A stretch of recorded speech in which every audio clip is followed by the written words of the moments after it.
अगर आपको अध्यात्म की ऊंचाई पर चढ़ना है तो एक शब्द याद कर लीजिए, सहनशीलता, तितिक्षा। इसको सदैव जीवन में एक श्लोक गंगा किनारे हमें जीने की सामर्थ्य देता था। जब कभी हमें प्रतिकूलता दुख प्राय मिलते ही थे तो ये श्लोक, यम ही न व्यथ्यन्ते ते पुरुषम पुरुषर्षभ सम दुखा सुखाधीरम स्व अमृतत्वाय कल्पते। वो अमृत पद का अधिकारी हो जाता है जो आए हुए सारी व्यथाओं को, दुखों को मौन होकर सह लेता है। वो भगवान को प्राप्त होता है। जहां कोई कष्ट होता, बस यम ही न व्यथ्यन्ते ते पुरुषम पुरुषर्षभ सम दुखा सुखाधीरम स्वमृतत्वाय कल्पते। हमें सहना है, हमें भगवत प्राप्ति करनी। अरे छोड़ो, इसने मारा, इसका कर्म जाने, चलो आगे, चलो आगे बढ़ो। भूख प्यास गर्मी सर्दी मान अपमान दुख सुख, ये सब इस मार्ग के यात्री को मिलते ही है। और जो इसको सह गया वो जगत पावन करने वाला महात्मा बन जाता है। वो मम भक्ति युक्तो भुवनम पुनातु, लोक के लोक को पावन कर सकता है जो भगवान के चरणारविंद में अपने चित्त को अर्पित कर दिया। इसलिए दुख ही हृदयत, चाहे जितना दुख पड़े प्यारे, किसी से मत, किसी से मत, चुपचाप मौन होके सह जाओ। तुम्हारा स्वामी विधान करके तुम्हें दुख भेजा है तो बहुत बड़ा उसमें कोई सुख है। वो मंगल भवन है, तुम्हारा मंगल होने नहीं दे सकता। दिखाई दे सकता है कि अब अमंगल हो गया हमारा, अमुक अमुक अमुक, कुछ नहीं। धैर्य पूर्वक अपने मार्ग में सीधे चलते रहो। उसका विधान आया है, वो दुखद हो या सुखद, सुखद है तो हर्षित मत हो, दुखद है तो शोकित मत हो, आगे बढ़ो। देखो ये अध्यात्म है। ये कमर कस लो कि इस जन्म में मुझे इस भव समुद्र से पार होना ही है। ये जो कमजोर दिल के होते हैं ना, अनुकूलता जहां मिली तो बोले जब से हमने भक्ति शुरू की सब काम चकाचक बन रहे। ये भक्ति का फल नहीं है, भूल मत करना। ये तुम्हारे सुकृत चल रहे हैं इसलिए है। और जिस दिन दुष्कृत का फल आएगा उस दिन भक्ति करते हुए भी कदम रखना मुश्किल हो जाएगा। पग पग पर तुम्हें दुख मिलेगा। ये सिद्धांत को समझ लीजिए तो कभी आप निराश नहीं होंगे, शूरवीर होकर आगे बढ़ते रहेंगे। जो हमारी भक्ति है नई फसल है, और इस फसल की जो आनंद वृत्ति है वो भगवदानंद है, ज्ञानानंद है, अखंडानंद है, प्रेमानंद है। वो ये भोगानंद नहीं है, विषयानंद नहीं कि भगवान की बड़ी कृपा जो चाहो वो भोग मिल गए। ये सुकृतों के फल है। ये सुकृत और दुष्कृत दोनों को यही नष्ट कर दो और निकल चलो भगवान की परम धाम में, जहां नित्य सेवा सुख का आनंद सहचरियां ले रही है। श्रीपाद कह रहे, संतर्जयस ताड़यन, कोई मुझे बहुत डांटे भर्त्सना करे और ताड़यन पिटाई भी कर दे, मुझे कुछ कभी शिकायत नहीं करनी प्रभु से। देख रहे हैं ना, वो उन्होंने विधान किया है ना कि इसको पीटो, तो हम चुपचाप पीट लेंगे, किसी से नहीं कहना। रहीमन मन की मन व्यथा रखिए मन में गोए, सुनिठ ले हैं लोग सब बांटने। इसीलिए असंगो हम, असंग किससे कहें अपने दुख सुख की बात। अपना दिल तो दिलवर को दे दिया, जो बीते सो दिल तो उनके पास है, वो तो जाने दुख सुख की बात, हम क्या जाने। हम तो बस आपके हैं। मौन, अपने विषय में न सुख की बात करे न दुख की, मौन। बात करे तो प्रभु की करे, नहीं तो मौन। मान लीजिए अगर ये मौन आप धारण कर लेंगे तो निकल जाएंगे माया से, नहीं तो किसी की निंदा कर देंगे, किसी का ऐसा कटु वचन बोल देंगे, परुख वचन बोल देंगे, भजन छीण हो जाएगा, भजन करने की वृत्ति नष्ट हो जाएगी। सैकड़ों लोगों के प्रश्न है कि पहले भजन अच्छा होता था अब नहीं होता। उसमें दो बातें होती हैं। एक तो भजन की ऐसी भूख बढ़ गई है कि अब उतने भजन से नहीं और भजन होना चाहिए। ये उत्तम महापुरुषों की कृपा पात्र भक्तों की वृत्ति होती है। और एक होता है कि आपसे वैष्णव अपराध बन गया, कुसंग हो गया, इस कारण से ऐसा। अगर आपके हृदय में कोई दोष वृत्ति नहीं हो, फिर भजन में ऐसा लगता है कि मेरे से बहुत कम भजन होता है, वैसा भजन नहीं होता जैसा होना। ऐसा बड़े बड़े महापुरुषों को भी अनुभव होता है। ये कोई निंदनीय बात नहीं है, वंदनीय बात है। पर वास्तविक यदि भजन नहीं हो रहा है, वास्तविक यदि आपका रुक गया है आनंद, तो आप ढूंढ लीजिए, आपका भोजन गलत है, आपका संग गलत है, आपने कोई वैष्णव निंदा की है, बस यही कारण है। यही खोज लेना, यही सुधार कर लेना, किसी से क्षमा याचना की जरूरत नहीं।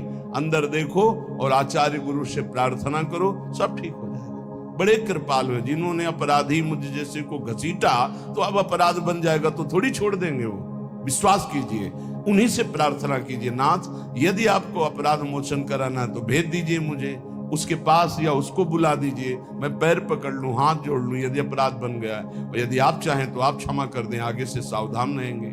बड़े कृपालु हैं प्रभु, क्षमा कर देते हैं। भजन की वृत्ति को रुकना ये सहन मत कीजिए, समय नहीं है कि आज नहीं तो कल भजन चल पड़ेगा, नहीं, तुरंत वाचिक में आ जाइए, तुरंत वाणियों का गायन कीजिए, नाम कीर्तन कीजिए, ढूंढिए अपराध क्या बना जो आंतरिक हमारा भजन रुक गया, और प्रभु से प्रार्थना करके उसको चलवाइए। वो बड़े कृपालु है, क्षमा कर दें। अगर आपने प्रगट में किसी का अपराध किया और वो उपस्थित हो तो जाओ, उनके चरण पकड़ो, उनसे प्रार्थना करो। भजन का रुकना सहन मत करो, बहुत कठिन है भजन करके भगवत प्राप्ति करना। वो हमारे अंदर सरलता पूर्वक भजन चल रहा है, उसको बचाओ। किसी की निंदा मत करना, किसी की अवहेलना मत करना। तुम्हारी कोई निंदा करे, तुम्हारी अवहेलना करे, सह जाना कह रहे हैं इसमें क्या। संतर्जय ताड़यन बंधनन, यदि वो कहीं मुझे बांध दे, मैं बंधना में स्वीकार कर लूंगा। ऐसा भक्तों को कोई बांधता है क्या? हाँ, बांध देते हैं। तितिक्ष ब्राह्मण की कथा में पढ़िए, उसको बांध दिया। एक सखी बहुत भजनानंदी थी, उसके परिवार के लोग रोज उसे पीटते थे और उसे बांध देते थे। सखूबाई नाम उसका सखी का था। एक सखी बहुत नागरीदास जी के संग में रहकर भजन की वृत्ति उच्च कोटि की सीखी थी, भागमती बाई। उनके पति ही उनके ऊपर सैया लगाकर नवीन रानी के साथ बैठते हुए सब पिटाई करते, इतना कष्ट देते, पर वो उच्च कोटि की ऐसी महान वक्ता, परम सिद्ध बरसाने के जो वास करने वाले अपने नागरीदास जी थे, हरिवंश महाप्रभु के शरणागत, उनके सत्संग से ऐसी उच्च कोटि की दशा प्राप्त हुई, उसे कोई फर्क नहीं पड़ा। उसके कष्ट देने के लिए उसके ऊपर सैया लगाते, राजा थे, और नवीन रानी के साथ उसके ऊपर बैठते, उपद्रव करते, मारते पीटते, लेकिन वो सम रहती। संतर्जयस ताड़यन बंधनन, शांत, वो देख रहा है, बस तुमको यही सोचना, वो देख रहा है, मेरा स्वामी देख रहा है। वो देखते हुए मौन है ना, वो चाह रहा है ना, तो तेरा किया मीठा लगे, बस बात समझ लो। इतना तो बहुत बड़ी वस्तु प्राप्त होगी, बहुत बड़ी। एक मिट्टी जब कुम्हार को अर्पित हो जाती है तो पीट पीट कर एक छोटा राई भर भी दाना नहीं रहने देता, क्योंकि राई भर भी अगर दाना रहा वहीं से मटकी फूट जाएगी, राई भर भी अहंकार रहा वहीं से भक्ति रस निकल जाएगा। पीट पीट के उसको एकदम बराबर, फिर भी चैन नहीं, जल डाल के रौंदा, फिर भी चैन नहीं, हाथों से मल कर अपने अनुसार बनाया, फिर चाक पे चढ़ाया, जो चाहा आकार दिया, सूर्य के ताप में तपाया, फिर उसको दहकते हुए आवे के बीच में रख के पकाया, फिर उसमें रस रखने लायक क्षमता आ गई उस मिट्टी में। ऐसे ही हम जब संत महापुरुषों को, श्री भगवान को समर्पित होते हैं तो ये सब होगा। रस रखने लायक हृदय तभी होता है जब आवे में तपता है, इसलिए तैयार रहो। तभी नागरीदास जी ने कहा, बड़ो ही कठिन है भजन ढिक डरिबो। एक सूरवीर योद्धा की तरह जैसे उसके अंग घाव से युक्त होते हैं, वो कदम पीछे नहीं आगे ही बढ़ाता है, ऐसे भजनानंदी चाहिए। चाहे मुझे चोर कहा जाए, पतित कहा जाए, गाली दिया जाए, मुझे मारा जाए, बांध लिया जाए, तो भी मैं भगवान पर दोषारोपण नहीं करूंगा। मैं यही निश्चय करूंगा, प्रभु मेरे देख रहे हैं, जोई जोई प्यारो करे, सोई मोई भावे, उनका विधान परम मंगलमय है।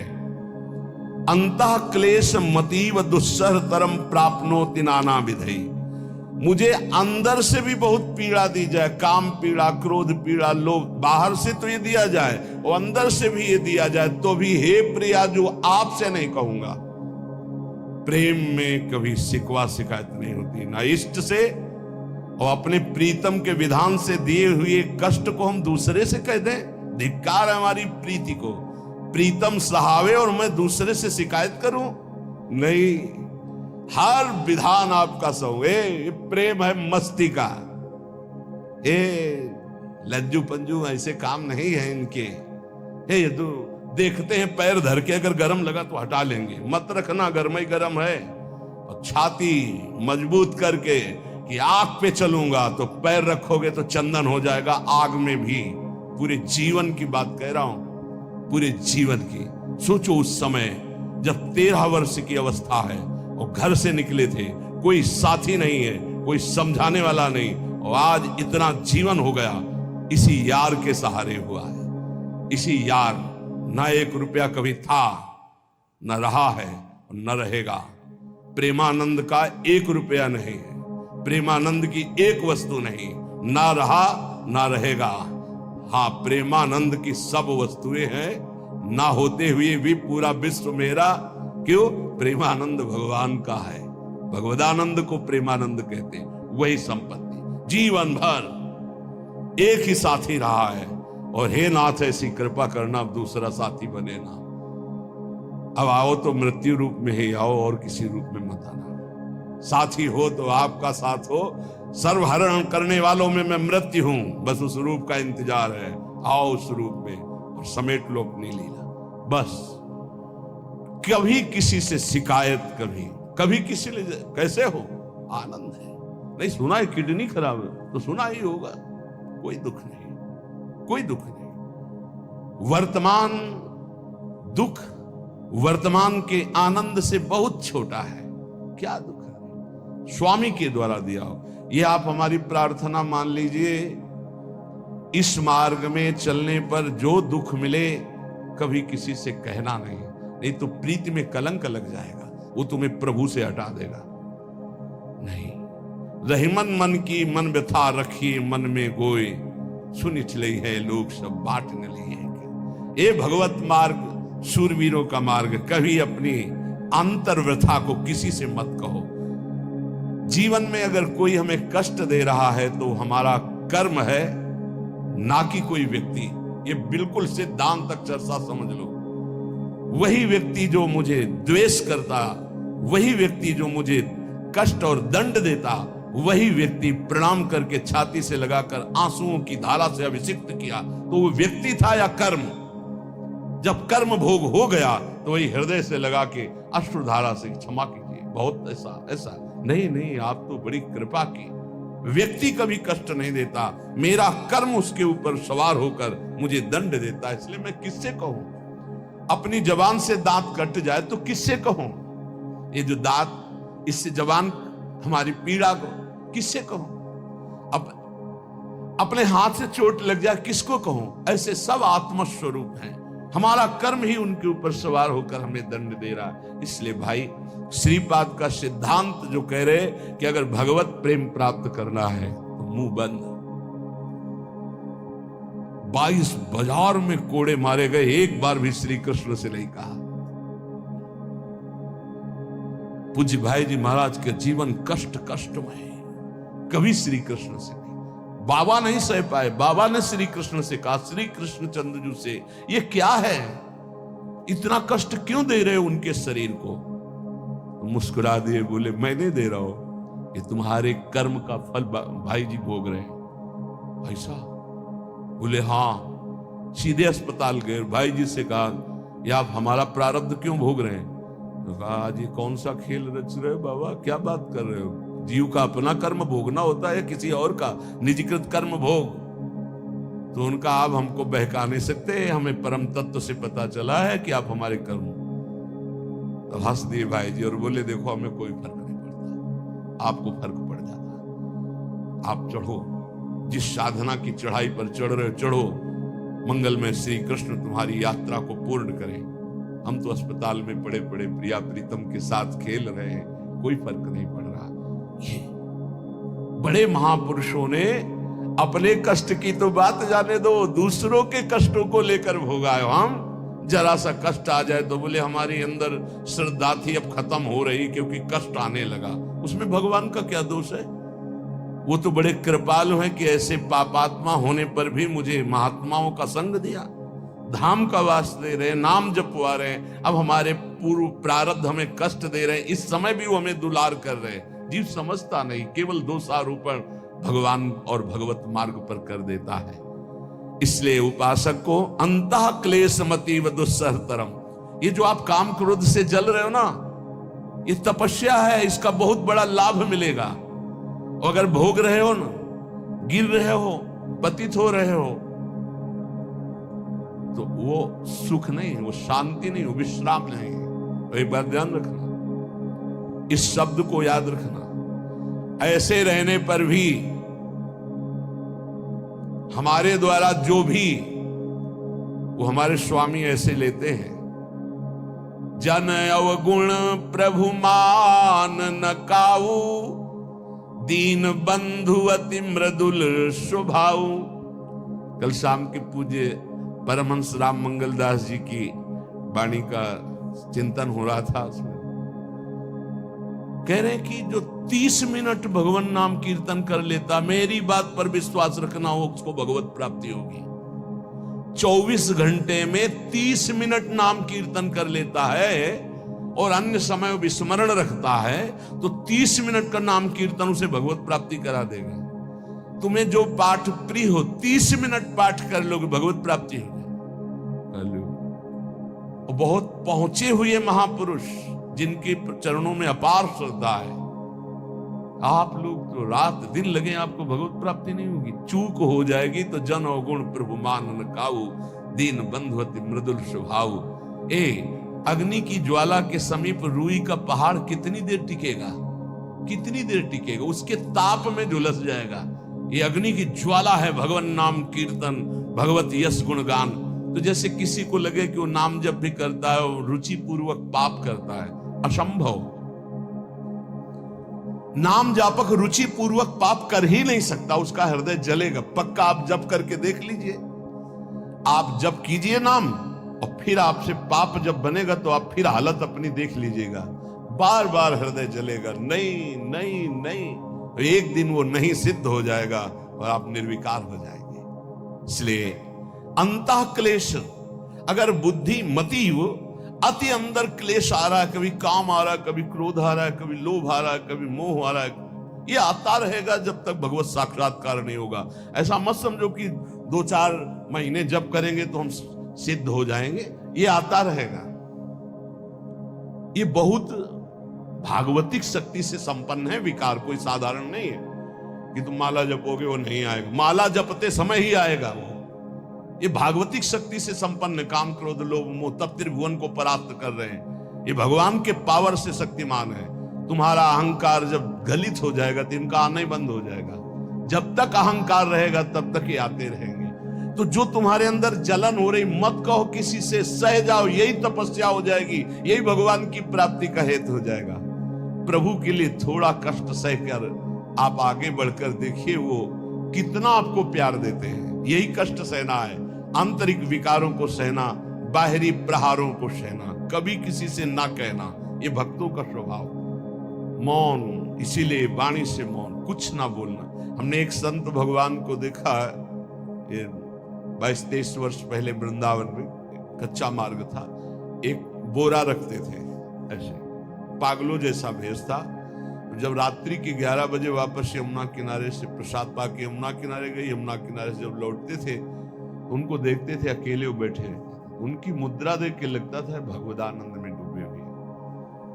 नजदीक बैठे, बोरा उठाया, चल दिया। हम भी पीछा छोड़ने वाले थे नहीं, पीछे तो उनका क्या बात है, क्यों पीछे?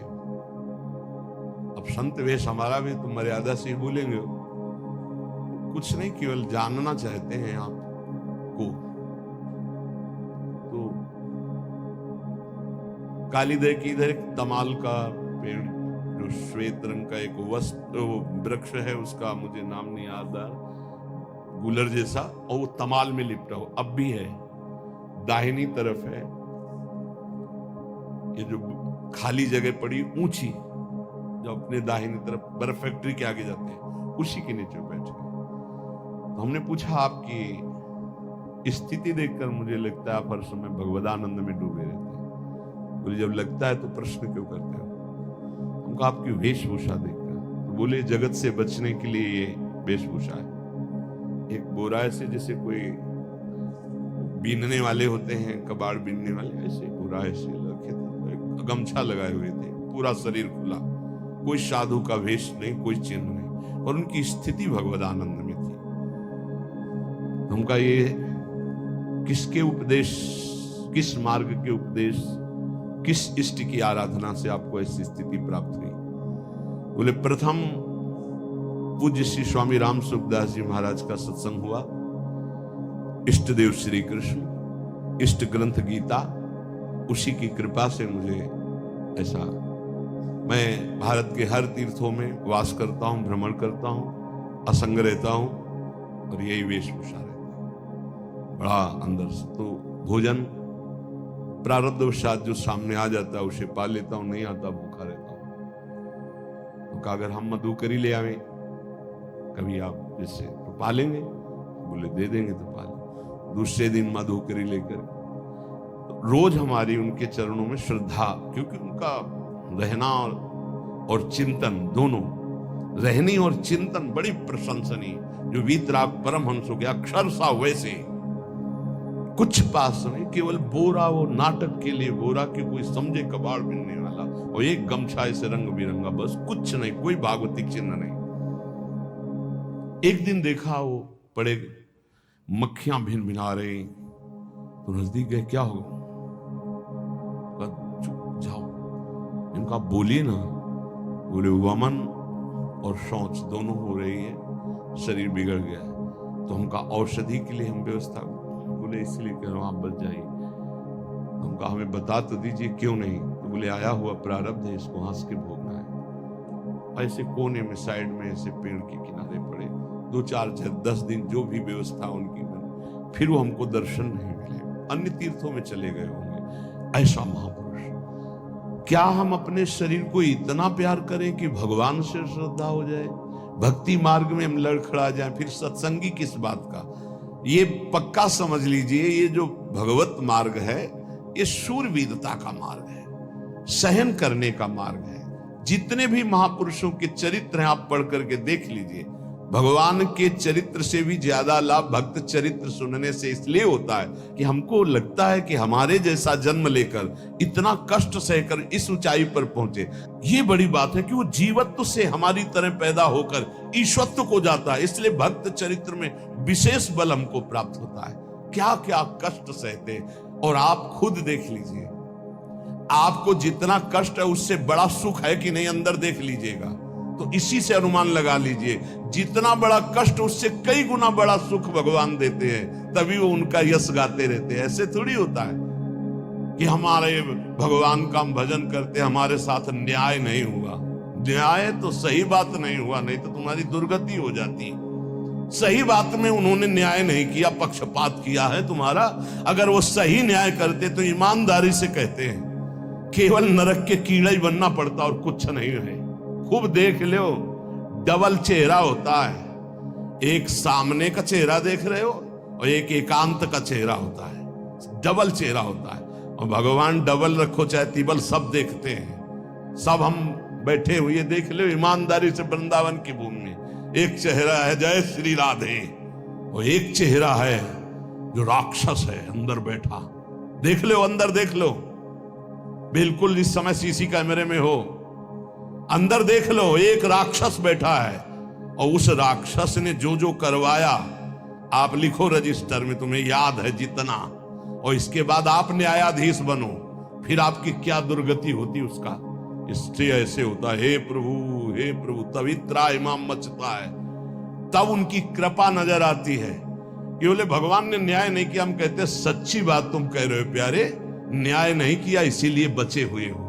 अगर वो न्याय कर देता, पक्षपात न लेता तुम्हारा, तब तुम्हारे होश उड़ते, चाहे जो कोई हो, अपना रजिस्टर जांच के देख लो। इसलिए कहते हैं कि सबकी जीवनी शुक्ल पक्ष की लिखी जाती है, कृष्ण पक्ष की तो केवल उसी की छाती जानती है, दूसरा नहीं। हृदय में जितने विकार, हृदय में जितना अंधकार, हृदय में जितना कूड़ा करकट, वो तो हम जानते हैं। कि हमारी स्वामिनी की कृपा ने कितना निर्मल किया है। तब उनकी स्वामिनी जू मुझ जैसे अपराधी के अपराधों का विस्मरण करके आप ऐसी कृपा। तो आपको लगता है कि संतों की एक दैन्य भाषा होती है। नहीं, ईमानदारी से संत कभी झूठ नहीं बोलते। जैसे कह रहे हैं कि मौसम कौन कुटिल खलकामी, तो अंतर ये होता है कि आंख में जैसे थोड़ा पड़े तो बहुत बुरा लगता है, और पीठ में इतना बड़ा तिनका चला जाए तो कुछ समझ में नहीं आता। संतों का हृदय आंख जैसा होता है, थोड़ी सी भी गलती में हाय हाय मच जाता है। धिक्कार है तुम्हारे जीवन को, अपने को तुम क्या समझते हो, क्या है तुम्हारे अंदर विचार। और जो मलिन अंतःकरण वाला था, भारी भारी पाप करके भी उसको पश्चाताप नहीं होता। संत जनों को एक पाप की जरा सी वृत्ति की आभास स्फुरना, वो पूरा पाप नजर आने लगता है उनको, क्योंकि इतना निर्मल हृदय होता है। तो सच्ची कहते हैं कि जैसे घोड़ों की लगाम पकड़े हुए श्री कृष्ण अर्जुन की बैठे हैं, ऐसे अपने भक्तों की लगाम पकड़कर बैठ जाते हैं। तो यात्रा अध्यात्म की ऊंचाई की चलती, किसी की सामर्थ्य नहीं। इसलिए सब भक्त ऐसे तो आपको मिलेंगे। जहां सामर्थ्य की बात है वहां केवल श्री भगवान की कृपा है। इसलिए बाहर की पीड़ा और अंतर की पीड़ा अपने प्रीतम के द्वारा दी हुई मानकर सह जाओ, तो आगे प्रीतम तुम्हारा स्वागत करने के लिए खड़े, पक्का समझ लेना, पक्का। और वो देंगे ये पीड़ा। क्यों देंगे? इसी पीड़ा में पता चलता है कि तुम्हारे मन की सुई किधर जा रही है। प्रताप राय जी महाभागवत थे, बड़ा चरित्र है। उनके यहां एक व्यापार चलता था कुल परंपरा से कि आपको अगर रुपए की जरूरत है तो आप अपना स्वर्ण आभूषण या कुछ रख जाइए गिरवी, और रुपया ले जाइए, और ब्याज से तो रुपया दे जाइए, अपने मूल गिरवी ले जाइए जो रख के गए। यही उनकी कुल परंपरा से था। तो उसी के आधार पर वो कुल परंपरागत कर्म कर रहे थे। निरंतर नाम जब भगवत आराधन में मगन। अब नाम जब भगवत आराधना और ईमानदारी से कार्य, तो बड़ा सब खूब धन संपत्ति, बहुत आनंद, और भक्तजनों के खूब भोजन होते, भंडारे होते। तो जो चिढ़ने वाले जलने वाले लोग हैं वो जलते थे कि करता तो ये कुछ है नहीं, खूब जय जय मच रही है चारों तरफ, इसको नष्ट किया जाए। ये किसने बीज बोया? अरे बोले दुष्ट स्वभाव ने। नहीं नहीं नहीं नहीं, भगवान ने। किनको हुस्काया? डंडे को। क्यों? अब झंडा फहराओ मेरे भक्त के यश का। उनके हृदय में जलन हुई। वहां का काजी और मिल गए 3 लोग, और उन्होंने कहा कि इसको नष्ट किया जाए। बोले बस आप सहयोग दो, नष्ट तो पक्का। बोले कैसे? बोले प्लान तो सब हमारा बन गया है। अब झोली में कंकड़ भरे। प्रताप राय जी, बेटी का ब्याह है, 10,000 मुद्रा चाहिए। बोले गिरवी? बोले है, स्वर्ण मुद्राएं। अब वो इतने ईमानदार, विश्वास, बोले बॉक्स रखा रहता है, उसी में रख दो, दस्तखत करो, 10,000 रुपए लो, ब्याज से दे जाना, अपना ले जाना।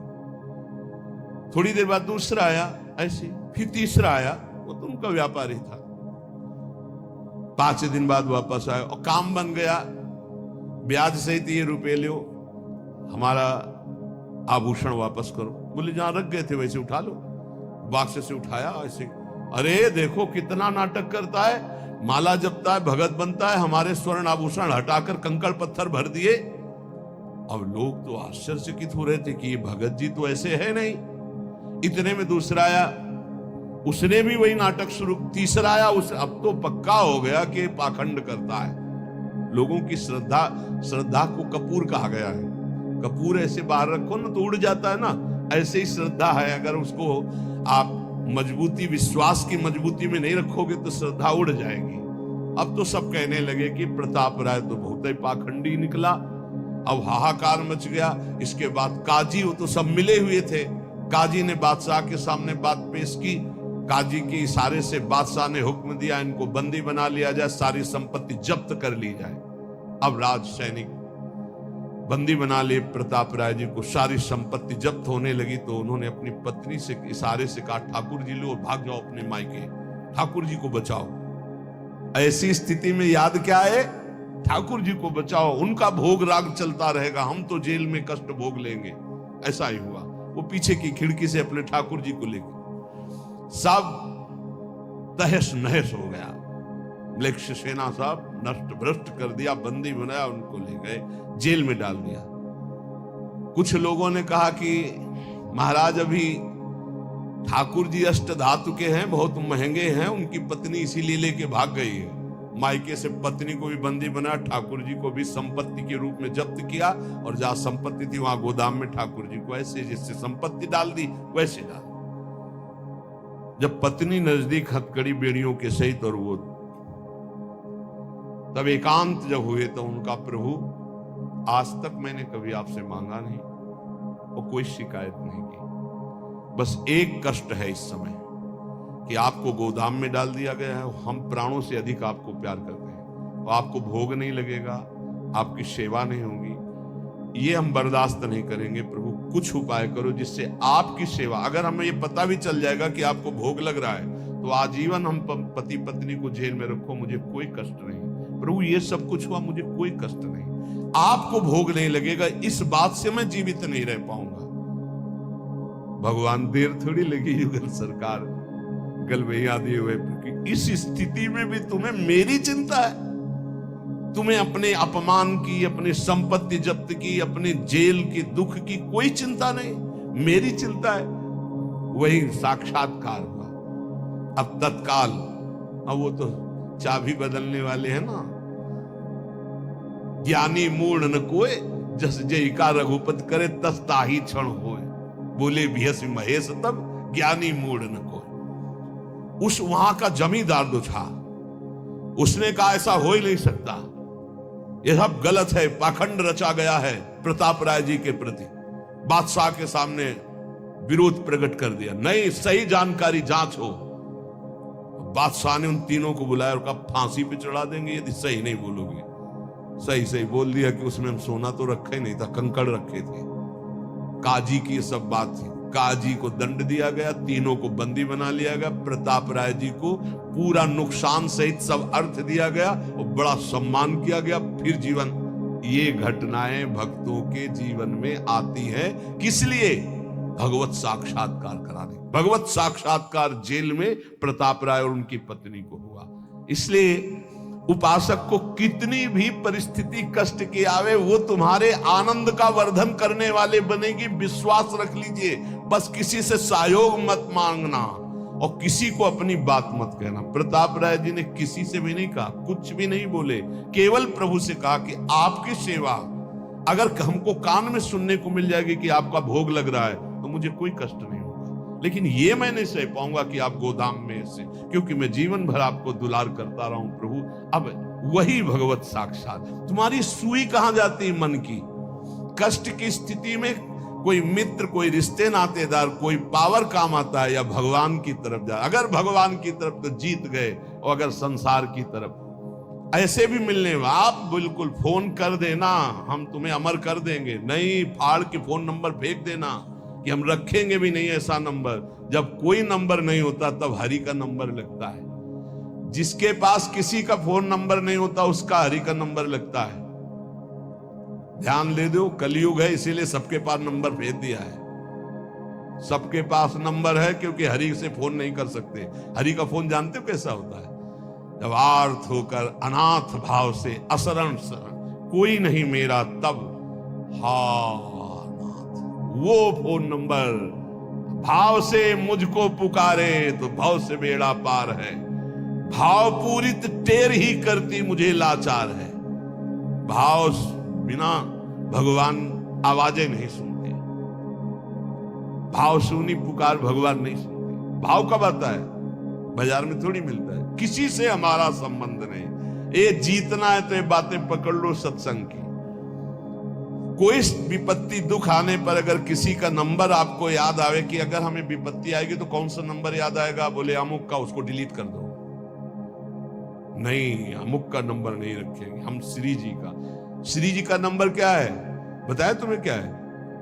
बस कोई नंबर नहीं तो श्री जी का नंबर। हे लाडली, हे प्रिया जी, कोई है ही नहीं। अब अपना कोई है ही नहीं तो कौन है? सच्ची बताते हैं, एकदम नंबर 1 घंटी में फोन उठा लिया जाता है। 1 घंटी गजेंद्र ने जब देखा कि कोई मेरा सहयोगी नहीं, हारी री नहीं पहुंच पाया, काम हो गया।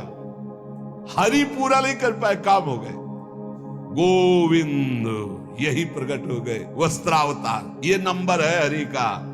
जब तक पांडवों की तरफ, भीष्म की तरफ नंबर नहीं लगा, दांत तक पकड़ा, नंबर नहीं लगा, और जब छोड़ दिया कहा गोविंद, बस नंबर लग गया। ये है भगवान को पुकारना, ये है भगवान तक आवाज पहुंचाना। कोई हमारा नहीं, यही तो हमारी साधना है। और यहां मार नंबर लिखे चले जा रहे हैं, व्यवहार बनाए चले जा रहे हैं, डायरी बनाए चले जा रहे हैं, इतने नंबर। ये सब क्या करोगे? ये सब नरक पहुंचाएंगे नंबर। एक केवल हो हरि शरणम, बस सब काम बन जाएंगे। बोले नहीं, सहयोग होता है। इससे क्या सहयोग होता है? अगर बात बिगड़ जाए तो अंग रक्षक ही सूट कर देता है। और कौन? अंग रक्षक ही सूट कर देता है। अगर वो चाबी बदल जाए ना तो रक्षक ही भक्षक बन जाता है। किससे रक्षा चाहते हो? जो काल का भी शासन करने वाला है, उससे रक्षा चाहो। देखो सच्ची बात, ये केवल प्रवचन नहीं कर रहे, हृदय की बात कह रहे। मान लीजिए मेरे प्रभु ऐसे हैं, कोई महान नहीं है। वो जिसको महान करते हैं वही महान हो जाता है प्यारे। ऐसे हाथ हटा ले तो सब हान ही हान है, कोई महान ही नहीं है। महान है वो हटा ले तो बस उन्हीं से महान है। सच्ची कहते हैं उन्हीं से बहाल है। दबी बात खुल जाए तो असलियत समझ में आ जाए। और वो जानते हैं, और वो जानते हुए हमें नमस्कार करवा रहे, प्रणाम करवा रहे, भोजन दिला। अरे जय बोलो उनकी। हमारे साथ भगवान ने क्या किया? अरे तुमने भगवान के साथ क्या किया? कितनी कृपा की भगवान ने। इतने अपराध का दंड जानते क्या होता है? पूरा जीवन बर्बाद हो जाए। और यहां पूरे जीवन अपराध कर रहे हैं, जीवन आबाद किए हुए हैं ऐसे प्रभु के प्रति। हम इसलिए कह रहे हैं, जो कहते हैं ना हमारी भगवान पे श्रद्धा नहीं रहेगी तो तुम्हारे ऊपर हमारी श्रद्धा नहीं रहेगी। देखो ना कहां श्रद्धा लायक हो तुम, क्या हो तुम। ये हम असलियत कह रहे हैं।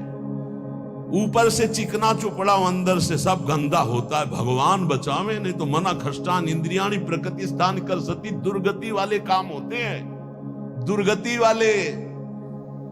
आप जो भी देख रहे हो केवल कृपा देख रहे हो। अगर वो कृपा हट जाए तो कुछ नहीं देखने लायक किसी में भी। जहां कहीं कुछ भी है वो मति की रति गति भूति भलाई। जब जेहि जतन जहां जेहि पाई, सो जानो सत्संग प्रभाव। लोकहु वेद न आन पाऊ। इसलिए हम कहते हैं, ये मत कहो मुझे भगवान पे श्रद्धा नहीं रह गई। भगवान की इतनी कृपा है, हम कैसे तुम्हें बताएं। कृपा ही कृपा है कि वो न्याय ठीक से नहीं करते। किनके साथ? एक बार जो कह दे राधा, एक बार हरि, एक बार कृष्ण, तो पक्षपात ले लेते हैं। अगर पक्षपात न लेते, ठीक से न्याय करते तो करोड़ों कल्प रो नरक मिलता, फिर भी उद्धार नहीं होता। इसे आचरण सबके अंदर है, देख लो। 15 मिनट के अपराध से जीवन भर आपको भारत की जेल में सड़ना पड़ेगा। वो ऐसे कितने अपराध हैं उनका, जिनको तुम इस कानून से अनुमान लगा सकते हो। वैसे कितने अपराध किए, लेकिन स्वामी ने कभी एक चाटा नहीं लगने दिया और निकाल करके आपको परम पद की तरफ ले जा रहे। कृपा नहीं दिखाई दे रही?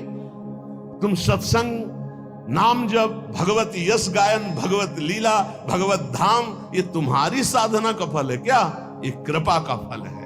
तुम अपने को देखो और कृपा को देखो तो यही बलिहारी जाएगी कि जासु कृपा नहीं कृपा आघाती। जिनकी कृपा कृपा करने से आघाती ही नहीं है।